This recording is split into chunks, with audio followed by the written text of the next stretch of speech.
What if the path to understanding God wasn't through some ancient text or a really complex ritual, but through your own direct, immediate experience? Today, we're going to dive into the non-dual teachings of Rupert Spira and explore how our most basic feeling, that simple sense of I am, might just be the key to unlocking the whole thing: reality, consciousness, and who we truly are. And it all kicks off with this really simple but profound question.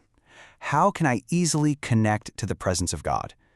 I mean, it's a search for connection that, let's be honest, we've probably all felt at some point. Rupert Spira's answer is so powerful because it doesn't point you to a distant heaven. Instead, it takes you on a journey right back to the very center of your own being. So, here's the game plan. We're going to start with that super simple experience of I am. Then we'll see how that just completely dismantles the idea that we're separate from God. From there, we'll see how it totally redefines things like love and prayer. And finally, we'll look at how you can actually live this understanding day to day. All right, let's dive in. Okay, so the very first step here requires a pretty radical shift in direction. We have to stop searching for God out there somewhere. Rupert Spira asks us to turn our attention inward, to the most obvious, most simple experience that we all have, all the time.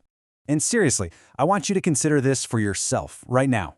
Before your name, before your personal history, before any thoughts or feelings you're having, what is the most basic, undeniable fact of your experience? It's just that you exist. That simple feeling of I am. This simple, non-intellectual knowing is what Spira calls being. It's not a thought, it's not a feeling, it's just that quiet background awareness of existing that's always here. The words I am are just the label we stick onto this fundamental reality. Now, here's what's so fascinating. When people are asked to just describe this raw experience of being, they almost always use words like these.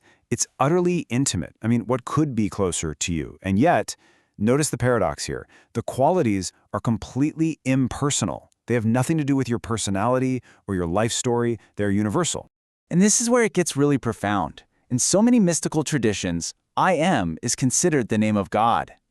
So what Spira suggests is that when you just rest in that simple feeling of I am, you are, in a very real sense, taking God's name. It's not just a statement about you existing, it's the very portal, the doorway to the presence of God. So hold on. If our own being is the portal to God, what does that imply about our usual idea of a separate self and some distant creator up in the sky? Well, this leads us to start taking apart what might be the core illusion of human experience. Let's break down this massive shift in perspective. On one hand, you've got the traditional view. You're a separate soul in a separate body living in a material world with a God who is way over there. But the non-dual view, it flips the whole thing on its head. It says your true identity is God's being, just temporarily wearing the clothes of your personality. The world isn't separate stuff, it's a ripple in awareness itself, and God isn't out there. God is the very self of everything. Spira also lays out this really powerful logical argument. Just follow me on this. Let's say we agree that God is infinite, truly without any limits. Well, if God is infinite, how could there be 8 billion separate human beings plus trillions of other beings? Each one of those separate things would, by definition, be something other than God, which would put a boundary on God's infinity. It just doesn't compute, right? The only logical conclusion is there are no separate beings. There is only God's one single infinite being. And look, this isn't just some abstract philosophical game. According to this teaching, that one simple mistake, the belief that I am a separate, limited self, is the absolute root of all our psychological suffering, all our fear, and all our conflict. Okay, so if there's no real separation, what happens to some of our most deeply held ideas like love and prayer? Do they just vanish? Nope, not at all. In fact, they become even deeper. In this way of seeing things, love isn't something that one separate person gives to another separate person. Love is the direct, felt experience when the illusion of separation between you and another just dissolves, even for a moment. It's the feeling of recognizing that you both share the exact same being. And prayer? Oh, it transforms completely. It's no longer about a small self begging a big God for things. The highest form of prayer is just the simple act of resting in your true nature, that quiet, aware being we started with. When you are simply being yourself, knowingly, you are in perfect communion with God, because your being is God's being. You know, this idea goes way back. The 14th century mystic Meister Eckhart understood this so deeply that he famously prayed to God to rid him of God. He realized that as long as he was holding on to the concept of a God out there, that very idea was the final wall, the last barrier, preventing true direct union. Okay, this is all pretty mind-bending stuff, but the big question is, how do we actually live this?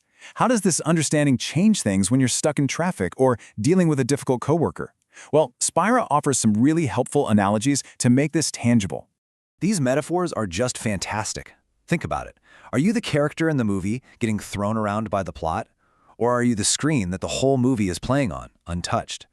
Are you a separate little wave, terrified of crashing on the shore? Or are you the entire ocean, just expressing yourself for a moment as a wave? Or maybe this whole reality is a dream, and you aren't just a character in the dream. You're the dreamer itself. All of these analogies, they're all pointing to the same incredible realization, which Spira sums up in this one brilliant phrase. The peace, the love, the God that you've been looking for your whole life isn't somewhere else. It is the very awareness that is looking, that is hearing these words right now. The seeker is the sought. So I'll just leave you with this final inquiry, which really gets to the heart of this entire teaching. What happens if, just for a moment, the search stops?